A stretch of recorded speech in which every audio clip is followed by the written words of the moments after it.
et bienvenue dans ce nouveau dossier de la semaine consacré au magnétisme et à la science. Alors, pour plonger cette semaine dans cette nouvelle thématique, nous avons parmi nous un nouvel auteur que nous sommes ravis d'accueillir, Arnaud Richard de Chicourt. Bonjour Arnaud. Bonjour Mathilde, merci de cette invitation. Mais merci à toi. Merci à toi. On est ravis de te recevoir et que tu nous partages donc cette thématique qui t'est chère, qui est la thématique de toute une vie, on peut dire. Quasiment. Tu vas nous en parler pendant tout au long de ce dossier. Donc voilà, cet attrait pour le magnétisme et pour le prouver et apporter des preuves scientifiques et sortir un petit peu cette thématique de toute la sphère un peu ésotérique qu'il peut y avoir et apporter des preuves concrètes. Alors, je te présente auprès de nos abonnés les dynamiqueurs, c'est comme ça que l'on s'est surnommé, la famille Dynamica.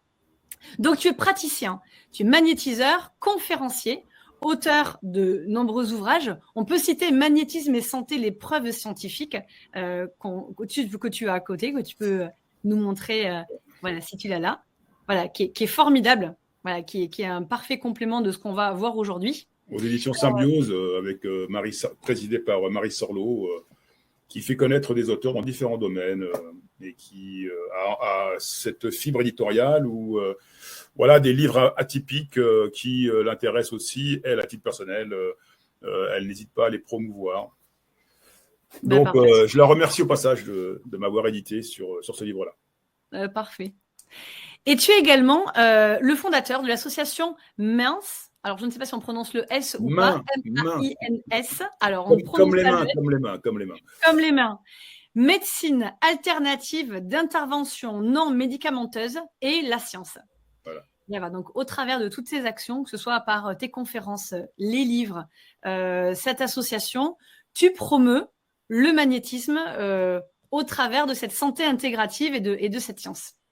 C'est ça, voilà. La démarche de l'association, qui est présidée par le docteur Denis Piot, a pour but de sensibiliser les acteurs institutionnels de la santé en France à cette approche qui, pour moi et qui pour d'autres praticiens en magnétisme, peut proposer des solutions. Alors, je ne vais pas trop détailler les termes comme médecine alternative, médecine complémentaire, médecine intégrative. Tous ces termes-là parlent de toute manière de soins. De soins, lorsqu'une personne est malade, ce qu'elle veut, c'est être soignée. Donc, les termes, c'est une chose. Il n'empêche que différentes approches proposent des soins de santé. Moi, en dehors de la terminologie à laquelle on attache parfois beaucoup, à mon avis, trop d'importance, qu'on la considère comme étant médecine complémentaire. Il faut savoir qu'il y a la médecine allopathique. La médecine allopathique, c'est la médecine médicale, donc avec les médicaments. Après, il y a les actes kinés qui sont pratiqués avec une approche manuelle. Donc, la kinésithérapie, ce ne sont pas des médicaments, mais fait partie du corpus médical. Mais ce sont des soins avec les mains. Donc, on pourrait presque dire aussi une approche non médicamenteuse. En dehors de la psychiatrie, qui est une proposition pour les traitements d'ordre psychique, donc l'esprit avec des médicaments, et la pratique de la médecine allopathique avec des médicaments, mais pour les différents dysfonctionnements du corps, il y a aussi après, en dehors des maladies, des dysfonctionnements fonctionnels suite à un accident, par exemple, où là, le kinésithérapeute, le chirurgien aussi, vont intervenir. Ensuite, à côté, il y a des approches non médicamenteuses, des approches dites naturelles, qui mériteraient d'avoir une place qui soit un peu plus considérée dans l'offre de la proposition qui est faite aujourd'hui et qui, à mon sens, est un peu restreinte par rapport à la très forte demande de la population française. Environ 70% des Français s'adressent à des praticiens comme nous, que ce soit moi ou que ce soit des sophrologues ou que ce soit des psychothérapeutes. Des psychothérapeutes qui ne sont pas répertoriés dans le domaine médical. puisque la reconnaissance de la psychothérapie ne bénéficie pas d'un statut de santé. Hein, donc, sauf pour quelques élus, on va dire psychologues, qui sont associés au domaine de la santé. Dans la grande majorité des cas, par exemple, les psychothérapeutes ou psychologues, leurs interventions ne sont pas remboursées par la sécurité sociale, parce que justement, non labellisées par le domaine de la santé. Le terme santé au niveau juridique en France est associé à une reconnaissance basée sur des preuves scientifiques. Ce qui n'est pas le cas en France, ou considéré comme tel pour la psychothérapie ou le psychologue, hein, pour leur pratique. Voilà. Et donc, tu penses à mettre ça en avant pour ton domaine, et qui est le magnétisme. Oui, faut tenir compte aussi de l'environnement dans lequel on évolue, et s'interroger sur la place qu'on occupe, afin de pouvoir se positionner. Pour moi, c'est un peu des discours de chapelle. Je ne perds jamais de vue le malade qui est derrière. Le malade, lui, ce qu'il veut, c'est de soigner. Donc, voilà.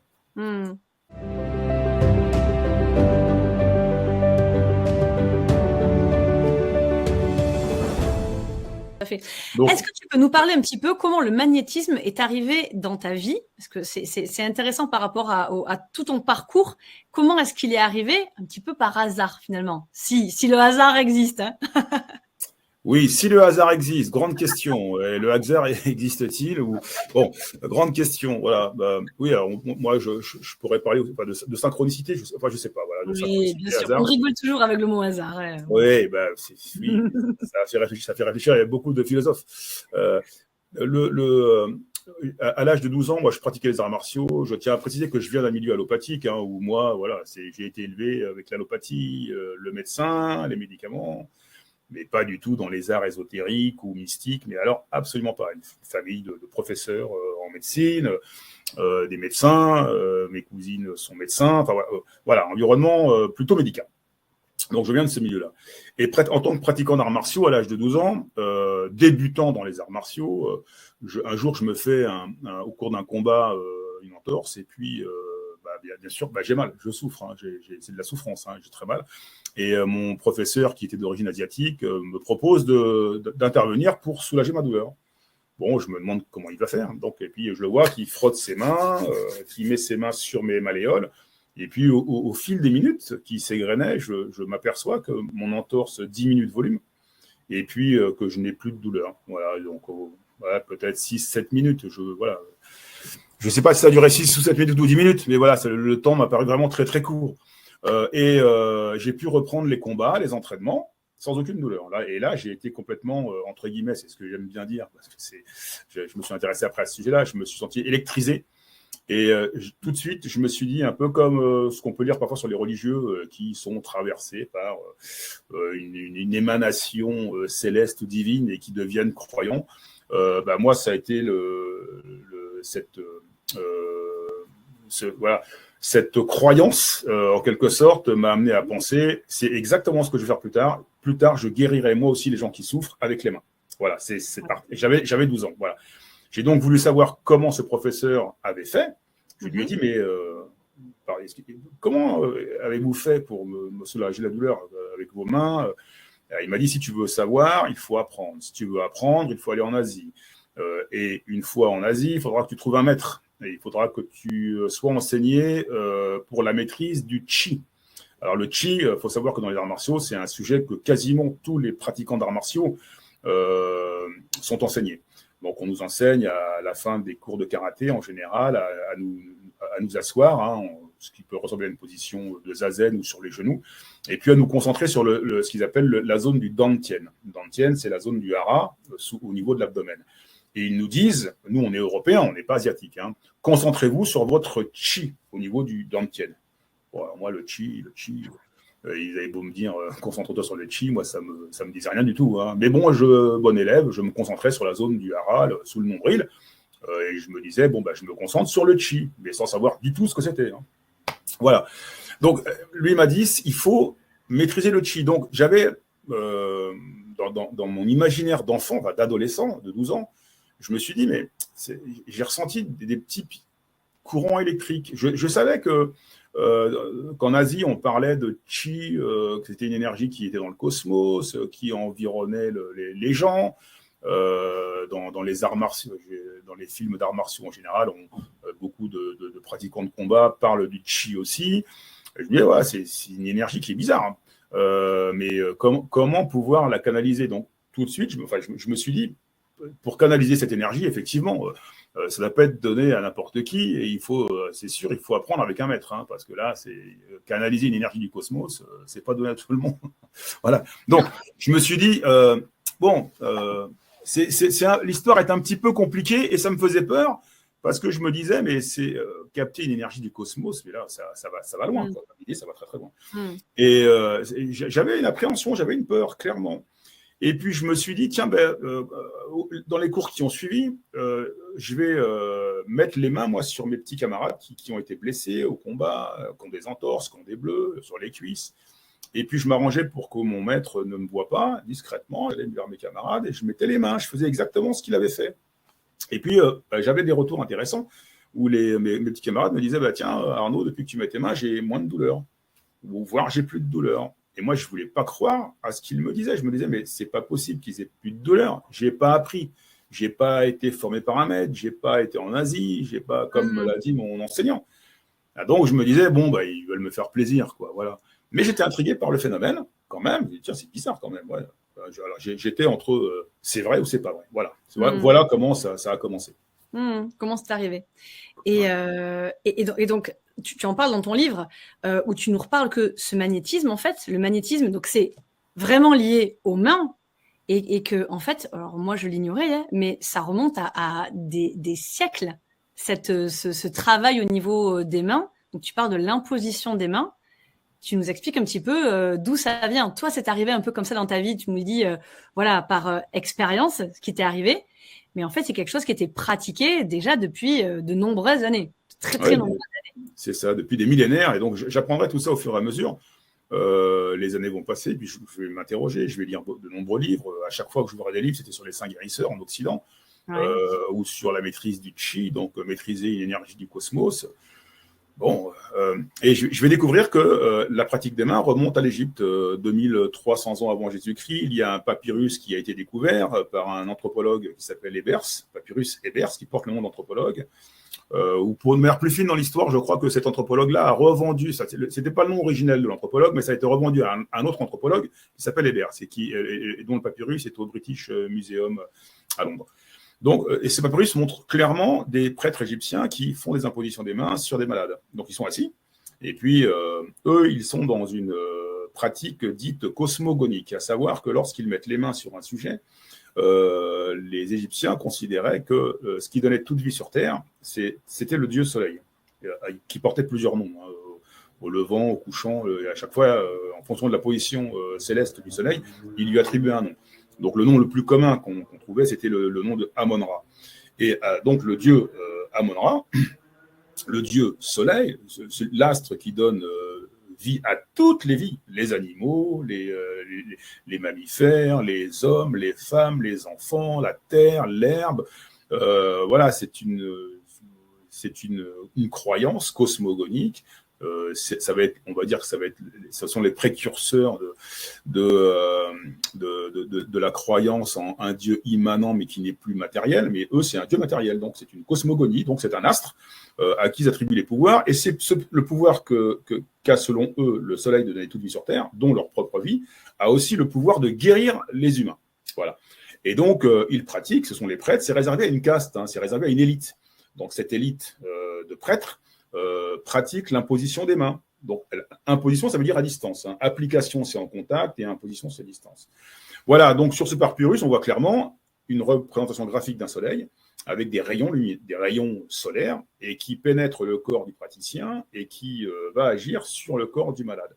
Ça existe encore aujourd'hui. Là, récemment, j'ai appris que ça existait toujours en Égypte. Hein, ça porte un autre nom, mais ils pratiquent l'imposition des mains. Je vais découvrir qu'après, en Asie, c'est pareil. Avec la naissance du Qigong, qui a été mise au point par un personnage mythique qui s'appelle l'Empereur Jaune. Là, on est aux alentours de moins 500, moins 700 avant Jésus-Christ, qui porte le nom de Fuxi. Et Fuxi est le fondateur du taoïsme, hein, donc, qui va donner le signe du symbole du yin et du yang. Fugit était on peut dire un scientifique. Il observait les lois de la nature et puis surtout, il voulait que son empereur puisse vivre éternellement parce que son empereur voulait vivre éternellement. Donc, il avait commencé à observer les lois de la nature et puis en s'apercevant que il faut situer le contexte, on est en 500, 700 avant Jésus-Christ, que le soleil, lorsqu'il chauffait trop la terre, que la terre séchait, et que donc c'était par analogie au niveau du corps humain de la chaleur qui sèche la peau. Donc il observe, il fait des points avec la nature, ou s'il y a trop d'eau, s'il pleut trop, les céréales vont pourrir dans l'eau. Et donc il fait des analogies avec des œdèmes au niveau du corps. Il y a trop d'eau dans le corps, donc il y a des tissus qui vont pourrir. Ça, c'est la naissance de la médecine traditionnelle chinoise en rapport avec des éléments externes, la météo, le temps. Donc, qui va donner des notions qui perdurent toujours aujourd'hui. Sur du chaud, dans le corps, on met du froid. Si le corps est froid, on met du chaud. Voilà, ça va donner naissance à cette médecine traditionnelle chinoise inspirée au niveau philosophique des lois de la nature, qui ont une incidence pour eux sur le corps humain. Donc, dans leur philosophie centrale, le corps humain est un point dans l'univers où tout se concentre. En Occident, c'est l'inverse. Nous sommes, nous, séparés de tout ce qui nous entoure.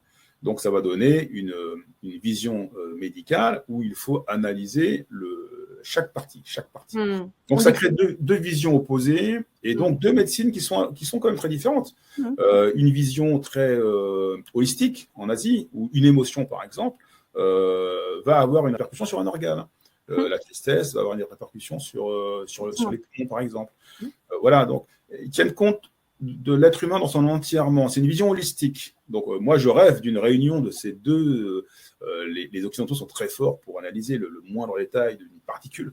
Il faudrait une rencontre entre les deux dimensions, le domaine macro et le domaine micro, et que ces deux dynamiques soient réunies et qui donnera naissance à cette médecine dite intégrative, en ne considérant pas qu'avoir des émotions au niveau psychosomatique, c'est pas recevable au niveau médical.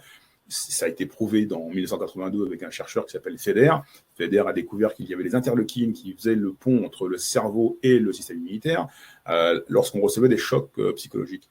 Voilà, donc c'est une science médicale en fait, le cerveau, et puis il y a aussi toutes les interactions externes qui se produisent, où on peut se sentir agressé, le stress par exemple, ça ne vient pas forcément d'un être humain, ça peut venir d'un environnement de bruit, sonore, de fond, mais qui auront un impact sur le corps. Donc toute cette dimension de l'être humain inclue dans son environnement, dans le cadre des maladies, lorsque ça en produit, on doit tenir compte de tout cet environnement.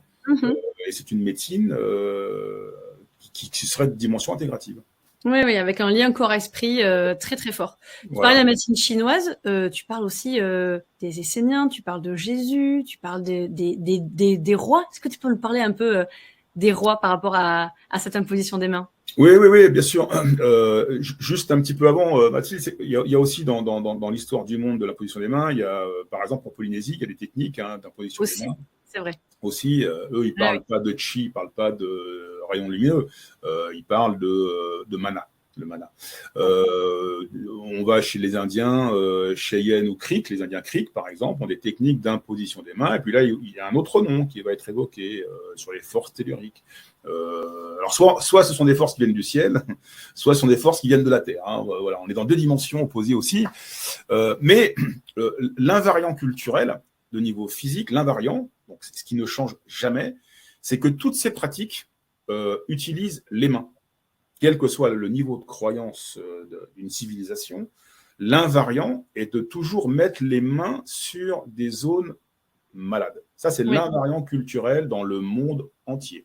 En Occident, on va avoir les saints guérisseurs, on va avoir les rois de France, dans la lignée des saints guérisseurs avec Jésus-Christ, qui va donner naissance justement à cette dimension historique où de nombreux rois de France, dont le roi Saint-Louis par exemple, le roi Louis XVI aussi, je crois, a été intronisé roi par le droit divin, puisque l'Église disait que parce que pour l'Église, le fait de soigner avec les mains, c'était un miracle. Et comme c'était un miracle, ça ne pouvait être que d'origine divine. Donc, le fait de guérir avec les mains était un marqueur du divin qui se manifestait dans l'être humain. Donc, les rois de France, pour être roi de France, devaient montrer au peuple, via l'Église, qu'ils avaient un pouvoir surhumain, donc de nature divine, pour être légitimes aux yeux des peuples. Faut on est au Moyen-Âge, il faut tout resituer dans le contexte. La science n'a commencé vraiment à affiner les détails au XVIIe siècle. Mais avant, vous avez des médecins qui étaient croyants, religieux, qui étaient médiums, qui étaient. Voilà, les séparations sont venues de manière très, très progressive. Mais au Moyen-Âge, tout était confondu. Et donc, les rois de France, une fois qu'ils avaient guéri les écrouelles, devant le parvis royal, lorsqu'ils avaient guéri le peuple qui avait les écrouelles, ce sont des problèmes cutanés, des boutons, devant la manifestation de la disparition des symptômes, l'Église disait le roi a guéri, donc le roi est investi du droit divin. Le peuple était convaincu qu'il était miraculeux, donc de droit divin, et il avait sa légitimité à partir de ses guérisons. Je trouve un petit peu regrettable que les livres d'histoire ne rappellent pas ça, parce que c'est quand même pas rien. Que la lignée des rois de France, la grande majorité, était investie de droit divin par le fait de guérir avec les mains. Et je vais découvrir que ça existe aussi en Angleterre, que les rois anglais, lignée des rois anglais, devaient aussi montrer qu'ils avaient des pouvoirs surnaturels de niveau divin en guérissant les malades, les écrouelles, donc avec les mains. Voilà. Donc, l'invariant culturel, c'est toujours, que ce soit les rois de France, que ce soit les Égyptiens, que ce soit les Asiatiques avec le Qigong, ils mettent les mains, que ce soit les Polynésiens. Les Polynésiens avec le mana, que ce soit les Indiens Creeks, que ce soit on met toujours les mains. On met toujours les mains sur des zones lésées. Celui qui va représenter le magnétisme en Occident au XVIIIe siècle, ça va être le docteur Mesmer, qui va être un personnage emblématique. Il faut savoir qu'il y avait des milliers de médecins qui pratiquaient le magnétisme. Mesmer lui disait, voilà, c'est pas religieux, ça vient pas du ciel. Au début, il le croyait. Lui, il était dans la dynamique cosmogonique. Pour lui, c'était une énergie qui venait du cosmos. Pour lui, dans sa vision, telle qu'il l'expliquait à ses débuts, c'était une énergie qui entourait, qui constituait les planètes, qui constituait l'être humain, qui était dans l'environnement et qui pouvait être redistribuée par les mains. Ça, c'était au début de ces investigations. Il est médecin, c'est un chercheur, c'est un scientifique, c'est un médecin. Mais il observe des phénomènes. Et avec les mains, lorsqu'elles sont en contact avec des zones malades, il voit, par exemple, il observe que les muscles se contractent parfois. Et c'est comme si un scientifique, malgré le fait que un certain pont historique l'avait passé pour un fou, un mystique, un illuminé, un charlatan, c'était un contemporain de Galvani et de Volta, et il observait beaucoup les travaux de Galvani, qui est le père de l'électrochimie, qui a découvert que les cuisses de grenouille avaient de l'électrochimie. Donc, que le corps animal, d'où la naissance du terme de magnétisme animal, avait des propriétés de contracter ses muscles lorsqu'il y avait des contacts avec des scalpels. Alors ça, c'est ce que disent certains scientifiques, que s'il y a contraction, c'est avec le scalpel. Donc, ils vont dire c'est une électricité dite métallique. Mais non. Il y a des documents sur le site du CNRS qui disent que non. Moi, j'ai lu des études sur le docteur sur Galvani qui expliquent que, en fait, Galvani s'est intéressé aux cuisses de grenouille parce qu'il a observé, il avait une machine qui s'appelle la machine de Rumskorff. La machine de Rumskorff, c'est une machine qui produisait de l'électricité statique. Et il observait qu'à distance, dans son laboratoire, lorsqu'il activait la machine de Rumskorff qui produisait des champs électrostatiques, eh bien que les cuisses de grenouille se contractaient à distance, à environ 3, 4, 5 mètres. Donc cette machine, elle est représentée sur le site du CNRS aussi. On voit la machine de Rumskorff qu'utilisait Galvani. Et ça l'a intrigué, il s'est dit, mais à distance, il y a des contractions de cuisses de grenouille, sans qu'il y ait de contact avec un élément métallique. Et c'est après qu'il a aussi vu et observé que lorsqu'il avait un scalpel avec une extrémité métallique, eh bien que ça créait aussi des contractions musculaires.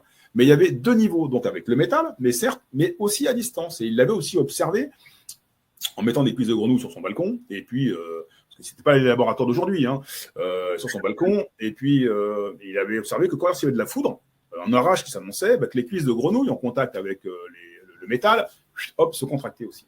Voilà. Mais ce que dit Galvani, c'est qu'il y a contraction musculaire même s'il n'y a pas de métal. Et là, ça, c'est une donnée qui est fondamentale et qui va constituer aussi la suite de cette investigation qu'on fait aujourd'hui ensemble.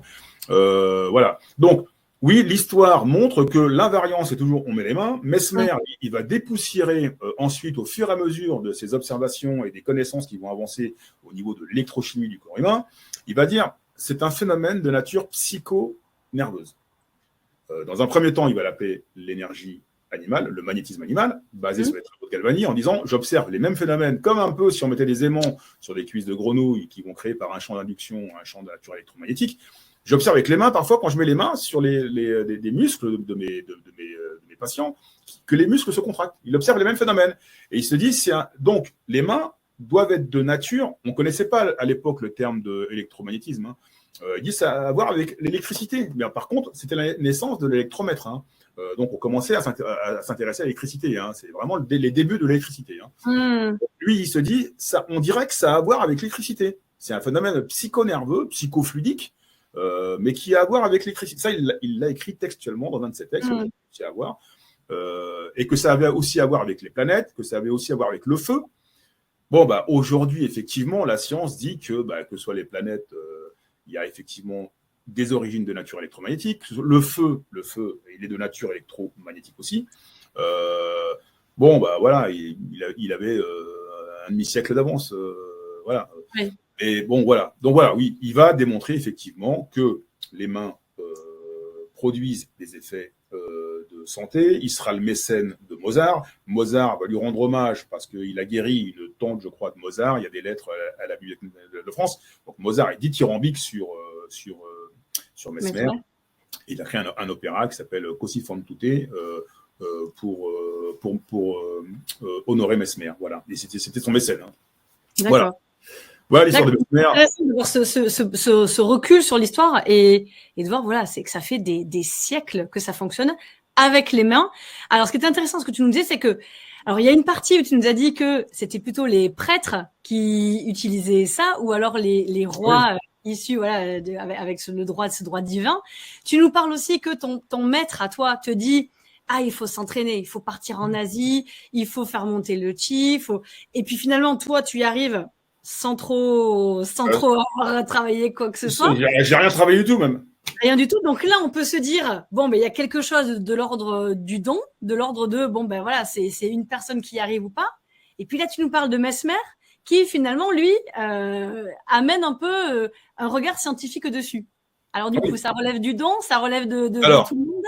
Mesmer disait que c'était pas un don. Mesmer disait, tout le monde peut le faire. Et il avait créé c'est vraiment ce que tu dis. L'imposition des mains et le soin par le magnétisme, tout le monde peut y arriver. En fait, tout le monde peut respirer. Voilà. Très bien. Non, mais ça choque personne. Ça choque personne. Bon, mais c'est bien que tu précises. Et tu vas nous expliquer pourquoi, évidemment. Mais... Alors, où je vais mettre aussi un bémol, et qui est important à mes yeux.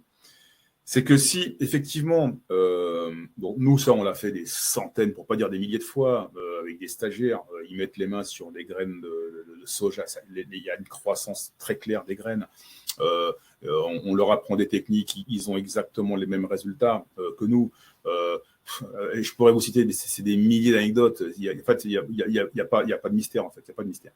Il y a même des fois, je dis, effectivement, dans ce cas-là, si vous pensez que c'est un don, essayez, vous, sur un zona, si quelqu'un a un zona, de mettre vos mains sur quelqu'un qui a un zona, à environ 20-30 cm de distance.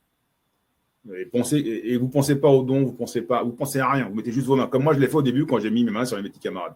Avec une intention ou pas? Attention ou pas. Moi, ce que je dis, c'est que de toute manière, comme j'ai mis les mains sur des autres malades, autant que je produise aussi des intentions. Voilà, mais avec l'intention de soulager, de faire du bien. Alors, oui. Oui, non, mais tu peux dire que non. Hein. Disons que c'est un sujet que. Par contre, quand je respire, est-ce que je mets une intention?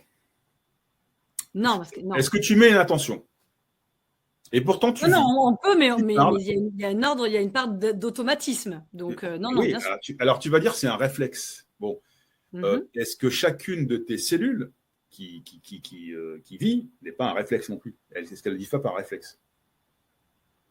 Oui, par information qu'elles reçoivent, bien sûr. Oui. Il y a de l'ordre de, par nature, par essence, elles font ce pourquoi elles doivent être faites. Quand on respire, j'inspire de l'oxygène, je rejette du CO2. Bon, je décide de rien. Je mets les mains sur des plantes. Mon activité de nature, je dis bien de nature électromagnétique, hein, ça fait la croissance des plantes. Je peux le faire même en pensant au paysage que je pourrais voir à travers ma fenêtre, parce que je mets les mains. Mais que tu te rends compte que c'est un pavé quand même que tu nous sors là, parce que oui, mais c'est un pavé. Après, je suis d'accord, Mathis. Je sais que c'est un pavé. Maintenant, mais c'est passionnant, hein, c'est très intéressant du coup ce que tu nous dis, parce qu'il y en a plein qui disent je suis un peu élu, quoi. Oui. Toi, tu nous dis bon. Oui, je suis bien désolé pour eux, comme je l'ai été pour moi aussi. Moi, je dis non. Ne croyez pas que vous êtes un élu. Ne croyez pas que vous avez un don. Ça relève vraiment de la physique. Pour moi, je dis bien pour moi, c'est de la physique, c'est de la biologie moléculaire. On émet un champ de nature électromagnétique qui aurait plutôt à voir avec l'électrostatique. Ça m'a été dit par un ancien chercheur du CNRS qui s'intéressait au plasma. Et il m'a dit, mais monsieur, les mains, je ne sais pas où vous en êtes dans vos recherches, mais c'est juste de l'électricité statique. Il se trouve que l'électrostatique, ça relève du domaine des lois de l'électromagnétisme. J'ai rencontré ensuite un ingénieur, parce que j'ai rencontré beaucoup d'ingénieurs. Hein. Oui, tu vas vraiment dans ce sens-là, de rencontrer des professionnels, ingénieurs, docteurs, pour vraiment échanger avec eux et mettre en avant tes découvertes. Je m'adresse à l'élite. C'est des ingénieurs en électromagnétisme. Je me suis aussi adressé à une double polytechnicienne, double diplômée de l'université de Karlsruhe, 43e université de théologie mondiale. Je m'adresse à des gens dont le discours ne peut pas être remis en cause. C'est à l'élite. Donc, ils m'ont effectivement confirmé que ça avait à voir avec les lois de l'électromagnétisme. Alors après, est-ce que c'est l'électrostatique? Est-ce que c'est de la chaleur? Mais la chaleur fait partie aussi des lois de l'électromagnétisme. Est-ce que c'est... j'ai envie de dire après, ça c'est aux scientifiques de s'approprier ça. Mais en tout cas, les mains émettent bien un champ de nature électromagnétique. La chaleur, par exemple, que l'on émet, elle est de nature électromagnétique. On a tous de l'infrarouge. On ne se concentre pas pour avoir de l'infrarouge. Moi, je ne mets aucune intention pour avoir de l'infrarouge. L'infrarouge, c'est une onde... Émettre de l'infrarouge? Pardon? On émet de l'infrarouge? C'est ça que tu nous dis?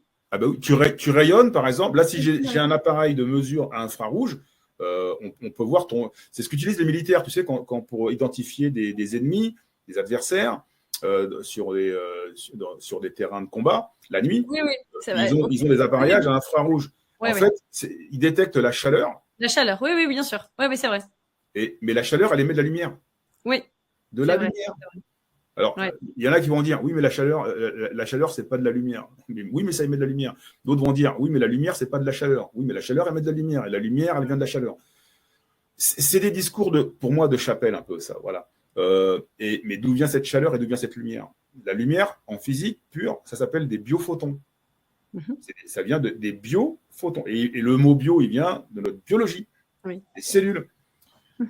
Alors, les chercheurs, les physiciens américains ont résumé cette histoire des mains en appelant ça le champ biofield. Il faut, je vais t'annoncer un scoop dans ton émission, un scoop. Faut savoir que les mains aux États-Unis, depuis 1992, c'est reconnu de manière scientifique au plus haut niveau.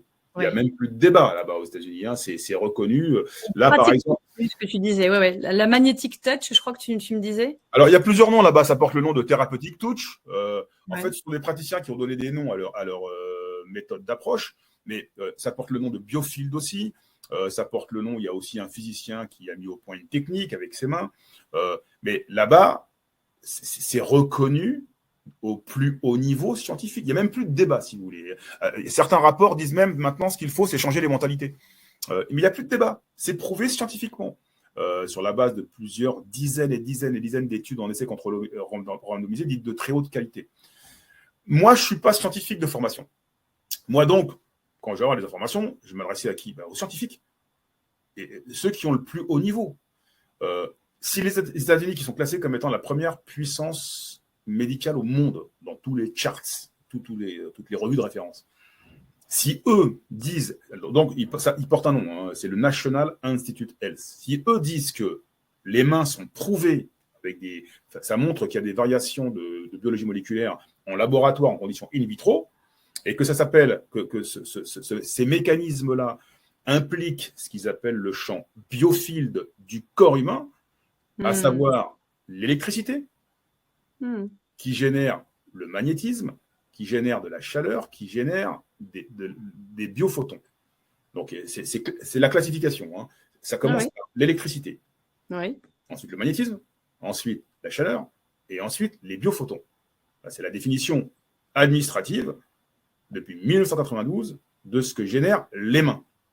On a tous de la chaleur à 36,5 degrés, 37,5 degrés. On a tous de l'infrarouge, donc on a tous des biophotons. Chacune de nos cellules fonctionne avec un différentiel de potentiel, et un différentiel de potentiel en physique, c'est qu'il y a de l'électricité. Nos cellules, c'est moins 60 millivolts à peu près. Nos neurones, c'est moins 90 millivolts. Donc, s'il y a un différentiel de potentiel dans tout ce qui nous constitue, du petit doigt de pied jusqu'à la pointe de mes cheveux, et des tiens aussi d'ailleurs, c'est qu'on est de nature électromagnétique. Sinon, dire l'inverse, ce serait aller contre toutes les lois de la physique. Le rationnel, justement, qui tient compte de ces lois de la physique, va dire que nous sommes de nature électromagnétique. Celui qui n'est pas rationnel dira l'inverse. Donc, c'est un contresens. Mais voilà. Après, ceux qui ne croient pas ce que je dis, qu'ils s'informent sur le... oui, non, mais on va voir dans les bonus, tu amènes les preuves. Ça fait des années que tu vas chercher tout ça et que tu amènes ces preuves-là. Une des plus belles des preuves, voilà, ça c'est l'épaisseur du livre. Hein, voilà. Ouais. Ça, c'est le livre. Brille un peu, approche-le un petit peu plus. Alors, Alternative médecine, c'est bon. Oui, très bien. Expanding Medical Horizon. Voilà. Oui. Ça, alors j'ai eu du mal à l'avoir, celui-là, il vient de l'Université de l'Oregon aux États-Unis. C'est le livre officiel du NIH. Une référence, le NIH, oui, bien sûr. Mais en fait, si vous voulez, le NIH, c'est la plus haute instance médicale aux États-Unis. C'est la plus haute instance. Et eux, ils ont et ce livre-là, c'est le rapport de 1992 qui prouve que les mains ont bien des effets de santé. Voilà. Les mains. Ils ne disent pas les mains des gens qui sont doués. Hein. Très bien. Ils disent pas non plus les mains des gens qui sont croyants. Hein.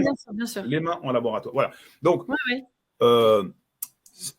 en fait, c'est presque maintenant un non-sujet. Du point de vue scientifique, hein, c'est presque ça.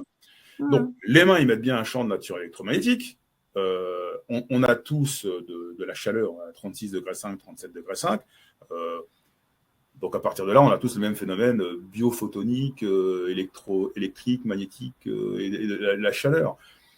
Oui, ce que j'amène, c'est un choc thermique au niveau cérébral. C'est un choc. C'est un pur choc. Par rapport au discours ambiant, oui. Est-ce que le mieux, ce serait de mentir, de dire, bah non, en fait, j'ai un don. Est-ce que le mieux dans les sciences, c'est de mentir? C'est de dire, bah non, en fait, je vais aller vous caresser dans le sens de ce que vous croyez. C'est un don, vous êtes des élus. Ah, toi, tu as quelque chose de spécial. Toi, je ne pourrais pas me boire dans une glace si je faisais ça en sachant tout ce que je sais. Non, c'est la vérité. Quand on respire, on inspire de l'oxygène, on rejette du CO2. Je ne vois pas où est le mal à ça. Et puis, ça ne nous empêche pas d'être unique parce qu'on respire, en fait. Hein.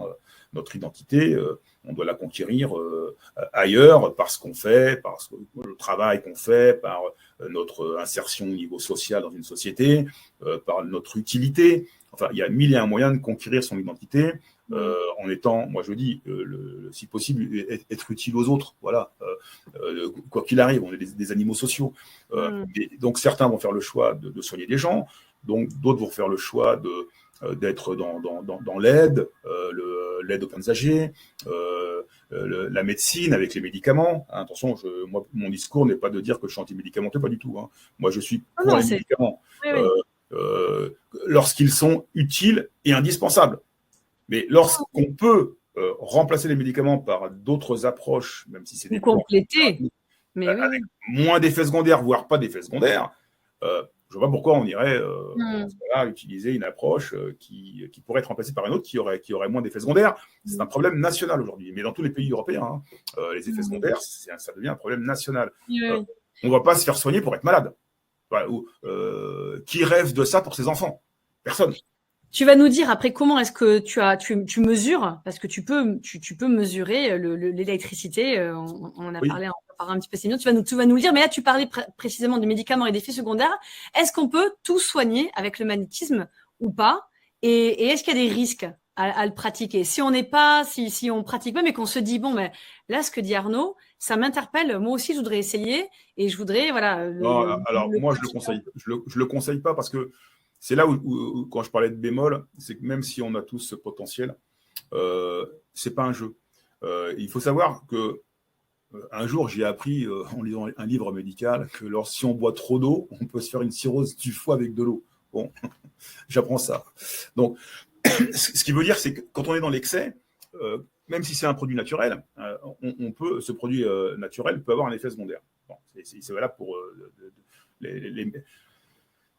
dans le meilleur, il y a le pire, dans le pire, il y a le meilleur. Voilà. En fait, donc, il faut faire attention. Même une plante, parfois, il y a des gens qui vont prescrire une plante.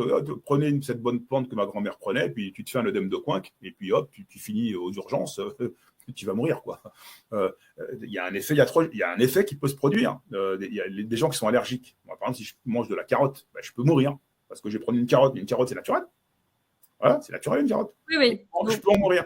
Voilà. Donc, les mains, c'est pareil. C'est-à-dire que les mains, si on les met n'importe comment, si on ne connaît pas l'état de santé de la personne avant, par exemple, on peut déclencher potentiellement une crise d'épilepsie chez une personne, si elle a un terrain épileptique. D'accord. Potentiellement, je dis bien potentiellement. On peut aussi avoir une action sur la variabilité du rythme cardiaque avec des personnes qui ont un pacemaker. Le pacemaker, il y a une pile, à peu près 60 millivolts, 80 millivolts, mais en sachant que maintenant qu'on émet un champ de nature électromagnétique. On peut appeler ça un champ électrostatique, comme on le verra avec l'expérience du ballon. Et j'ai envie de dire peu importe. Bon, mais ça reste, même si c'est électrostatique, c'est de l'électricité. L'électrostatique n'est pas hors des lois de l'électricité. Hein. Il n'y a pas de courant électrique, mais c'est de l'électricité. Il y a résistance, puissance, intensité et volts. Hein. Il y a les 4 lois fondamentales de l'électricité. Donc, même si c'est électricité statique, on peut produire par interaction des phénomènes de variabilité cardiaque qui peuvent être délétères pour la personne. Les femmes qui sont enceintes aussi, donc une femme enceinte, elle génère beaucoup d'hormones. Puis quand on apprend à force de lecture que les hormones, elles sont souvent produites par un micro-signal intérieur qui est de nature électrique, mais ça, on pourrait y revenir. Il y a des publications scientifiques officielles qui ont été faites sur cette question-là. Le corps est un fantastique système électromagnétique. Le système nerveux central, par exemple, vous voyez ça comme un câble électrique. Le cerveau envoie des informations via ce câble électrique à tous les organes. Et c'est bien l'électricité, ça. Et quelles sont toutes ces implications au niveau de la santé, dans notre santé à nous? C'est ce qui nous fait vivre. Ça nous fait vivre, en fait. Si on l'enlève, on meurt, tout simplement. Donc, voilà. On va pas même si... Tout le monde a ces capacités-là, mais avec. Il faut connaître un petit peu. Il y a des contre-indications. Il y a des contre-indications. Il y a aussi, pour moi, une contre-indication qui est assez importante. Nous, on parle de protection dans nos pratiques, par exemple. On peut très bien, par exemple, on fait des protections. Il y en a qui mettent de l'eau sur leurs mains, d'autres qui font des prières. Mais pour moi, tout ça, c'est d'ordre psychosomatique. C'est-à-dire qu'on va se protéger de la peur du mal qu'on peut prendre de l'autre. Oui. Moi, j'ai eu un oncle, pourtant il était dans l'allopathie, puis un jour il s'intéresse au magnétisme, puis un jour il soigne un monsieur dans le train, il met ses mains, il s'intéresse au magnétisme, et puis il soigne un monsieur dans le train à Aix-en-Provence, et puis cette personne lui dit « j'ai mal à l'estomac ». Voilà. J'ai commencé à faire du magnétisme, je peux vous faire une séance. Le type souffrait, donc le type lui dit oui. Et il met sa main, et après, l'autre lui dit c'est extraordinaire, je ressens de moins en moins de douleur. Et puis après, au final, la douleur part complètement. Sauf que lui, mon oncle, c'est lui qui avait mal à l'estomac après. Il avait mal à l'estomac. Alors là, c'est de quel ordre? C'est psychosomatique, là? Pour toi moi, oui, dans notre métier, il y en a qui disent que parfois le mal fait un transfert. Il y a le transfert du mal. Bon. D'accord. Mais on dit ça aussi en psychologie. En psychologie, dans ce qu'on appelle les mécanismes de défense, il y en a qui vous disent qu'il faut se méfier des mécanismes de transfert. Moi, je vois ça sur le même niveau. D'accord. Et je relie ça à l'effet nocebo. Mais c'est tout personnel, hein, attention, moi je veux convaincre personne. Non, Hein, mais c'est ton expérience là qui parle. C'est mon expérience. des Voilà. années que tu pratiques ça, et donc. C'est mon expérience. Et donc, si je pense que j'ai pris le mal de l'autre, le cerveau est une machine très complexe. Il y a l'effet placebo. Si je crois que je vais aller mieux, je vais aller mieux. Si je crois que je vais aller mal, je vais aller de plus en plus mal. Si je crois que j'ai pris le mal de l'autre, je vais peut-être localiser sur une zone organique la zone du mal que je pense avoir soigné. Alors, en l'occurrence, là, mon oncle, il avait soigné l'estomac, et puis il a eu mal à l'estomac. Et j'en ai connu qui soignaient des migraines, et ils avaient mal à la tête après eux. Voilà, donc pour moi, je dis, une fois de plus, ce n'est que pour moi, c'est de niveau psychosomatique. Donc moi, je dis que les protections ont pour vertu de couper cet effet nocebo, voilà, en donnant au cerveau l'information, tu n'as pas pris le mal de l'autre. Et ce que j'ai envie de dire en allant plus loin, c'est que même si on est croyant, même si on est croyant, et si on est convaincu qu'on a pris ou sorti le mal de l'autre, le faire des rituels, au final, l'autre, si on met les mains, il n'aura plus de douleur, et puis avec ses prières, en disant que c'est Dieu, etc., on sera soi-même protégé. Donc, oui, très bien. C'est pas un souci, en fait. C'est pas un souci qu'on soit chaman, c'est pas un souci. Sur le fond, c'est pas un souci. Toutes les pierres ou les huiles essentielles que des magnétiseurs peuvent utiliser pour couper, voilà, ça fait partie du rituel pour cet effet nocebo qui peut opérer, psychosomatique. C'est intéressant, du coup, cette vision-là que tu nous partages. Et issu de ton expérience et de ce que tu as vraiment pu observer autour de toi. C'est très intéressant. Un dernier exemple, Mathilde. Tu vois, par exemple, en psychanalyse, quand tu as une libération émotionnelle, tu vois, tu as eu des chocs traumatiques durant 15 ans, 20 ans, puis un jour, tu as une libération émotionnelle, ton corps va se mettre à trembler. Tu vois, tu vas dans certaines contrées, on va dire que tu es possédé, tu es en transe, tu es possédé. La psychanalyse appelle ça une catharsis, une libération émotionnelle.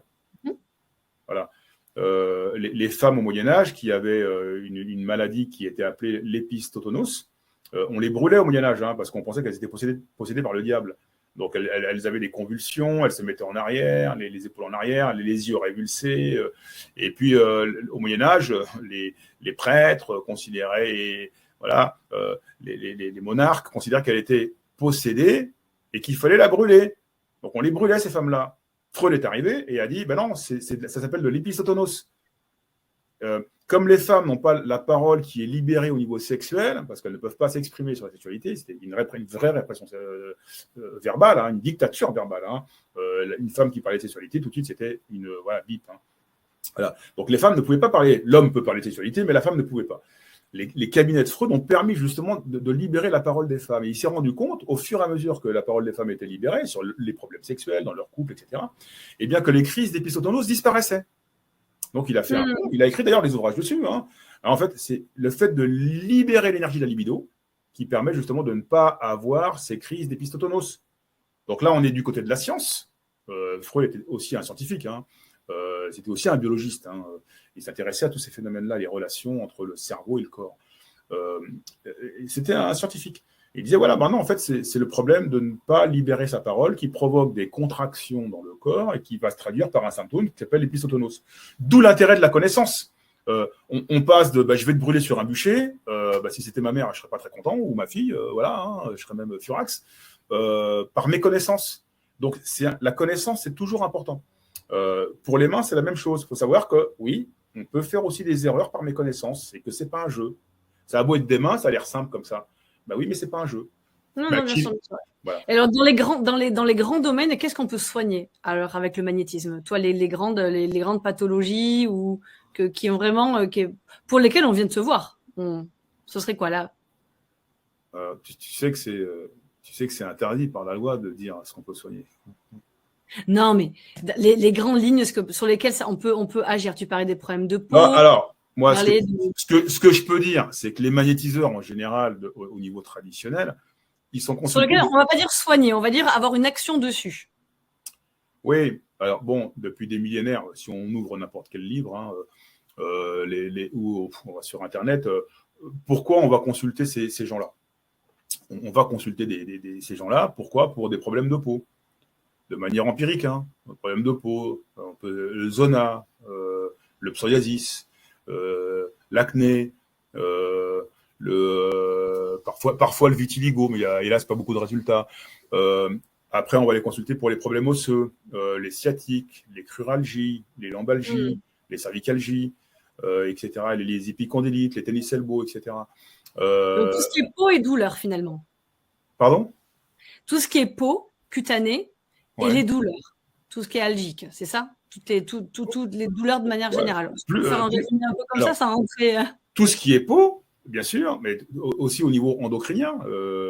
Endocrinien aussi. Endocrinien, je pense aussi au système osseux. Il y a aussi le système musculaire. Les gens, parfois c'est rare, hein, mais il y a des gens qui ont des crampes, ils vont aller consulter un magnétiseur pour ne plus avoir de crampes. Au niveau donc c'est le système musculaire. Et puis de manière générale, les douleurs. Voilà, les douleurs parce que quand on écoute les témoignages des gens, j'ai plus de douleur. Sur la peau, en radiothérapie, il y a eu plein de témoignages, hein, même de professeurs. Il y a un professeur, je peux le citer, puisqu'il se cite lui-même, hein, le professeur Daniel Serin, qui est un très grand professeur en cancérologie, qui explique qu'au début, quand ces patientes en cancérologie allaient consulter des magnétiseurs, il les prenait pour des allez-y, hein, tant que ça vous fait pas trop de mal, c'est pas grave, allez-y. Hein. Puis quand il y en a une qui témoigne que elle va beaucoup mieux qu'elle n'a pas d'effet secondaire, puis une deuxième, une troisième, une quatrième, une cinquième, je cite ces paroles. Hein. Et puis au bout de plus de 100 femmes qu'il a traitées, lui disent voilà, ça marche. Il a écrit, je ne sais plus dans quelle revue, je crois que c'est le Figaro. Mes clientes, mes patientes, pardon, des médecins disent patientes. Mes patientes ne sont pas folles. Oui, on ne sait pas comment ça marche, mais il y a bien les résultats. Et oui, les magnétiseurs, il écrit, oui, il y a bien quelque chose avec le magnétisme qui fait qu'il n'y a pas d'effet secondaire. Et mes patientes ne sont pas folles. Daniel Serin. Voilà, mais il n'y a pas que lui, il y en a plein en France. Hein, ouvrez des livres de santé, ils sont de plus en plus nombreux à témoigner aujourd'hui. Voilà, donc voilà. Et est-ce que tu peux nous dire, alors précisément, toi, parce que tu m'expliquais un petit peu l'histoire tu m'expliquais un peu en off quand on préparait le dossier, comment est-ce qu'on évalue le magnétisme qu'on peut émettre et comment est-ce qu'un peu ça fonctionne. Tout à l'heure, tu parlais du biofilm et tu me parlais des plaies, précisément, des plaies qui se resserrent. Est-ce que tu peux nous parler de comment est-ce que tu as mesuré l'électricité au niveau des mains, comment tu as découvert un petit peu ça avec un appareil et comment un petit peu ça fonctionne d'après ton expérience?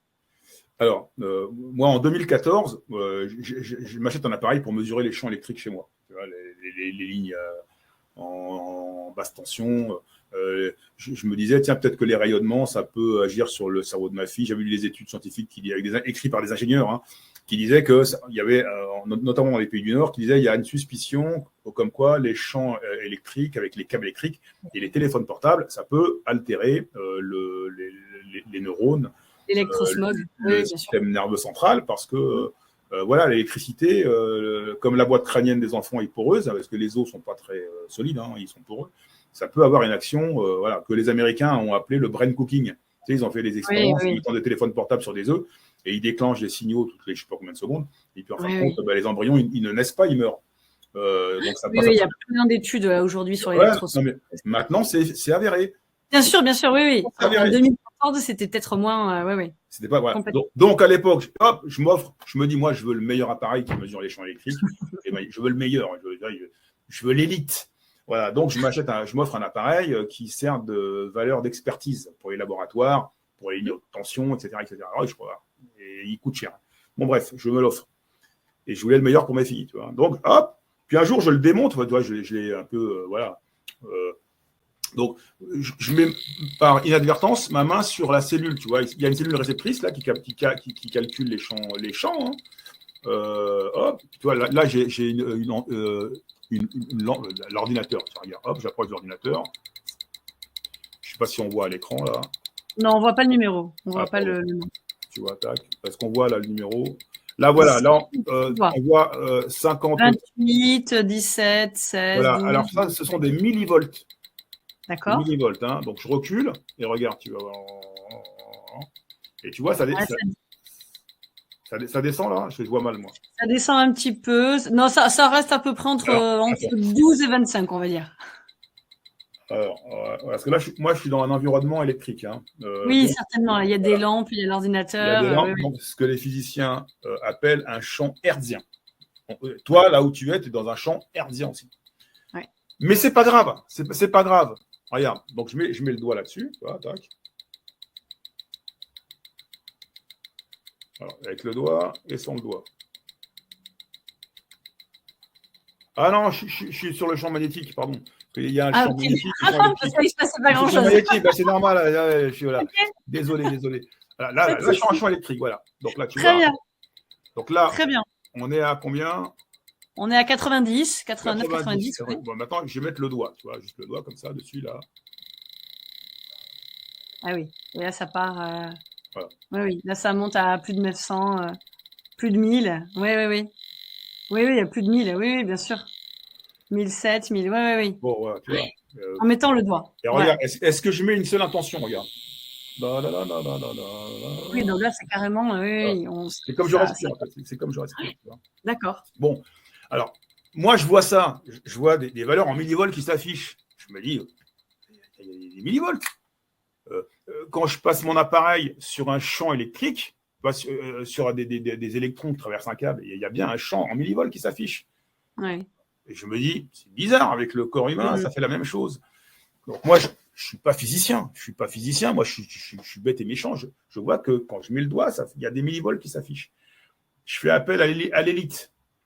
Une fois de plus, des ingénieurs en électromagnétisme. J'en rencontre beaucoup. Hein.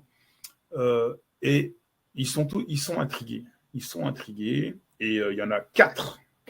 Donc, une polytechnicienne, double diplômée en électromagnétisme de Karlsruhe. Un ex-chercheur du CNRS dans les plasmas, un ingénieur en électromagnétisme au cours d'une conférence qui me dit que c'est de l'électricité statique, et un autre qui est ingénieur à PSA et qui lui aussi a été intrigué et qui me dit que c'est effectivement de nature électromagnétique. Ça fait beaucoup d'ingénieurs en électromagnétisme, sont très calés en électromagnétisme. La polytechnicienne me dit ça a à voir avec la loi de Joule.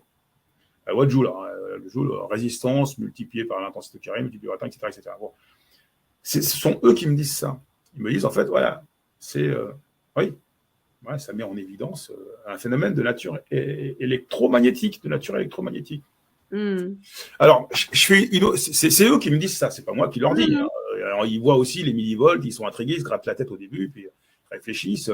Pourquoi? Parce que ça marche aussi en pleine nature. C'est-à-dire que hors champ hertzien, tu descends dans ta rue ou dans un champ, tu vas en Auvergne ou à Clermont-Ferrand, tu te mets dans un champ avec des arbres, ça marche aussi. Parce qu'il y a une fois, je me rappelle, un monsieur me dit, mais oui, mais monsieur de Chicourt n'explique pas qu'il est dans son appartement et que y a, avec les lignes EDF, il y a voilà. Bon, mais ça marche. Mais je lui ai répondu que ça marchait aussi en pleine nature. Et là, il y a un endroit où il n'y a pas d'électricité. Ça marche aussi. Tu prends des plantes, des feuilles d'un arbre, tu mets les feuilles sur l'appareil, tu vois, ça monte à 40 millivolts. Parce que les arbres, les plantes ont l'électricité. Tout ce qui vit a l'électricité. Tout ce qui vit. Une fourmi, un mammifère, un éléphant, voilà. Alors après, il y a des outils aussi maintenant qui nous permettent de voir notre champ électromagnétique tout autour. Oui, bien sûr. Il y a un électrocardiogramme, un électroencéphalogramme. Tout ça montre qu'on émet et pourquoi les mains n'émettraient pas non plus des ondes, puisque c'est juste normal en fait. C'est juste rationnel et normal. Après, la question, il y en a qui vont dire oui, mais c'est tellement faible comme valeur que ça ne peut pas soigner. Et ben, il se trouve que en 2019, il y a eu un rapport de la Haute Autorité Sanitaire qui, tu sais, tu avais toute une controverse sur des appareils qui sont vendus en électrophysiologie qu'on met sur le cerveau. Ça s'appelle la TENS, la Transcutaneous Electrical Nervous System, et qui envoie des petits millivolts, 40, 50, 60 millivolts sur le cerveau avec des électrodes, tu vois. Et il y avait un courant de scientifiques qui disait c'est pas possible que ça produise des effets de santé aussi conséquents sur les dépressions, sur certaines maladies psychiques. Hein. C'est pas possible. Donc, on peut pas reconnaître ça comme étant de nature médicale. C'était déjà reconnu aux États-Unis comme étant de niveau médical. Hein. Eh bien, la barrière, elle est tombée. La Haute Autorité Sanitaire, en 2019, avec un rapport, a dit si, ça produit des effets de santé. C'est prouvé scientifiquement. Donc, quelques millièmes de millivolts produisent des effets de santé sur les dépressions, par exemple, et sur d'autres maladies psychiques. Quelques millièmes de millivolts. Et moi, je me suis dit, bah alors, si quelques millièmes de millivolts avec des électrodes à mes mains, alors dans ce cas-là, c'est peut-être des électrodes, puisque nous, on émet aussi millivolts. C'est comme des électrodes. Oui. Ah, c'est des électrodes, voilà. Donc, tu as une autre expérience pour les auditeurs, tu vois. Ils prennent un ballon s'ils veulent mesurer, en tout cas voir la puissance de leurs mains. Moi, je dis ça comme ça. Hein. Donc, tu prends un ballon, tu l'électrises. J'électrise. Donc, le ballon, là, il est électriquement neutre. Ça veut dire que si je mets la main, il ne va pas tenir. Voilà, il ne tient pas. Il ne tient pas parce qu'il n'est pas électrisé, le ballon. Alors, je vais électriser le ballon, et surtout, ce que je vais bien préciser, c'est que la main, elle n'est pas électrisée. Elle sera dans son état naturel. Hein. Donc là, j'électrise le ballon.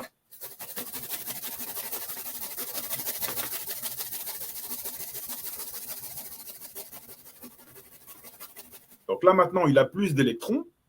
Voilà, il est plus neutre. Au début, il est neutre. Maintenant, il a plus d'électrons. Maintenant, j'approche le ballon de ma main. Et là, non, je vais faire comme ça. Regarde, là, je mets comme ça. Oui. Refrotte-le peut-être. Hop. Ah oui, non, même pas. Ouais, pas besoin de... Non, hop. Parce qu'ils sont plus concentrés en bas. C'est pas grave. Tu vois, hop. Voilà. Ouais, là, la main, elle attire clairement le ballon. Qu'est-ce qu'il y a comme force dans la main pour que ça attire une matière qui pèse plusieurs grammes? Qu'est-ce qu'il y a comme force dans la main?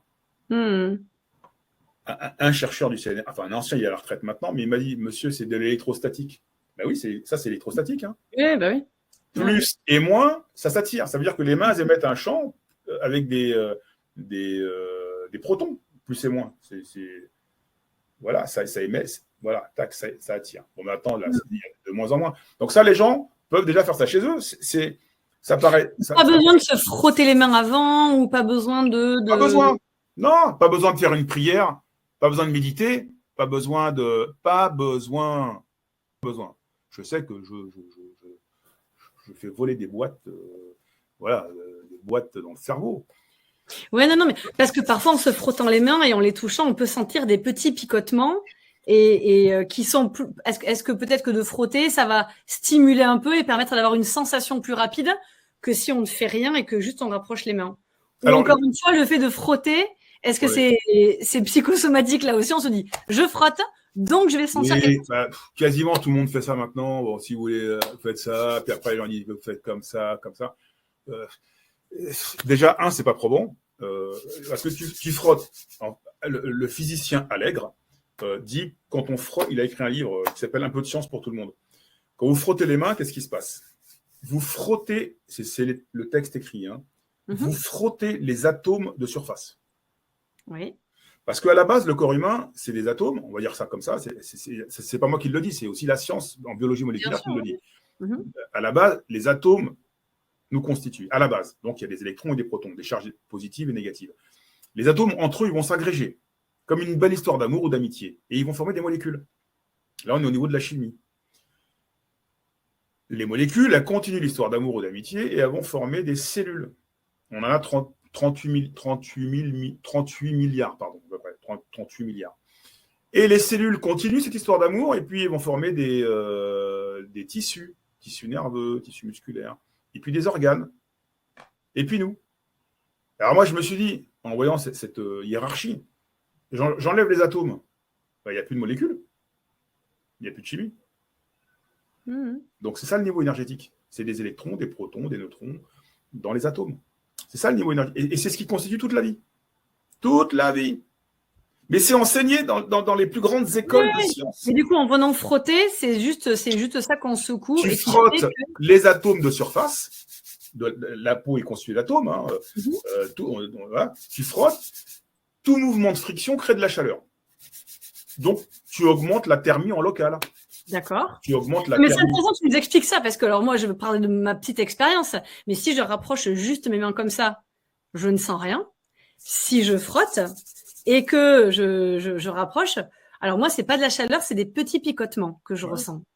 Mais du coup, est-ce que c'est psychosomatique parce que j'ai frotté, ou est-ce que vraiment le fait d'avoir frotté bon, de la chaleur, peut-être c'est ce que tu dis, mais c'est bien que tu l'expliques, du coup, c'est intéressant. Tu pourrais dire aussi, si tu as avec un esprit rationnel, tu pourrais dire par exemple, ah bah tiens, la peau, c'est le système nerveux central. Donc, c'est l'épiderme. Mais la peau, on peut dire, c'est du cerveau, c'est le système nerveux central. C'est constitué de cellules excitables. Je frotte, donc j'excite l'excitation. D'ailleurs, ça s'appelle des cellules excitables qui réagissent à l'électricité en biologie. Qui réagissent à l'électricité. Donc, je fais ça, j'excite bien le système nerveux. Donc, les petits picotements que je peux ressentir, c'est peut-être dû aussi à l'excitation locale du système nerveux. D'accord.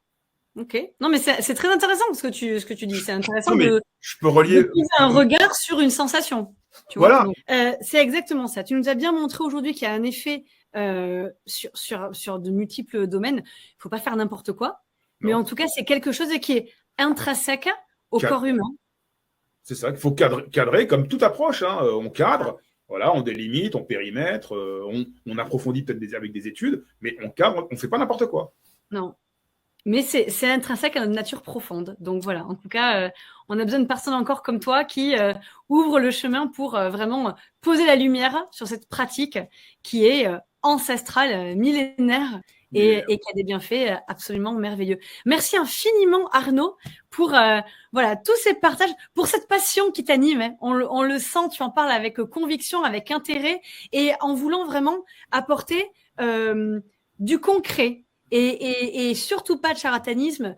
Tu veux vraiment amener, tu t'entoures de professionnels, tu t'entoures de l'élite, comme tu dis, de personnes vraiment spécialisées là-dedans, pour voilà, mettre en lumière pas tout et n'importe quoi, mais vraiment la valeur propre du magnétisme. Et voilà, et en ça c'est merveilleux parce que c'est parfaitement complémentaire, tu l'as bien dit, avec ce qui est déjà pratiqué. On ne sort pas du traitement allopathique, mais voilà. En complément, c'est en complément. Aux États-Unis, c'est complémentaire. Voilà, c'est complémentaire. Merci infiniment. Merci. Et on te retrouve mercredi prochain pour que nos dynamiqueurs te posent toutes les questions par rapport à ce dossier. Ok, merci bien. Bye bye à tous. Au revoir. Au revoir, Mathilde.